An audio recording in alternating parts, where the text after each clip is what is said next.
বন্ধুরা, বাইরে যে গরম পড়েছে এই গরমে ঘেমে নেই একাকার। তাই গরম থেকে স্বস্তি পাওয়ার জন্য কি করা যায়, চলে গেলাম দোকানে গিয়ে নিয়ে আসলাম সেভোয়ের ডিসকন 3টি আইসক্রিম। এখন দেখা যাক এটা খেয়ে শরীর কেমন লাগে, শরীরটা ঠান্ডা হয় কি না।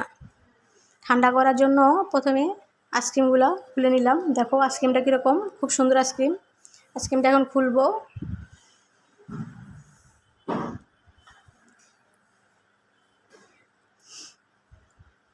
যে গরমে সবার অবস্থা খারাপ, এই গরমে আরাম পাওয়ার জন্য আইসক্রিম নিয়ে এসেছিলাম। এখন এটা খুলে খেয়ে দেখবো শরীরটা ঠান্ডা হয় কি না।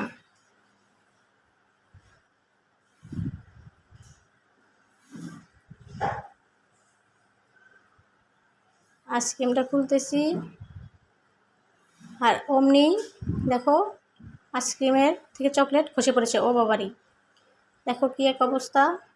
আমি তো গরমে শেষ, সেই সাথে আইসক্রিমও গরমে ঘেমে নিয়ে শেষ। কী আর করবো, শেষে সেইগুলোই উঠিয়ে খেয়ে নিলাম।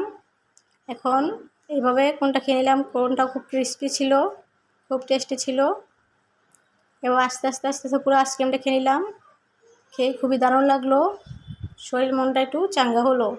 তোমরা গরমে কি করো, কীভাবে শরীরটা ঠান্ডা করো সেটা জানাবে, অবশ্যই কমেন্ট করে জানাবে কী খেয়ে শরীরটা ঠান্ডা করেছে এই গরমে।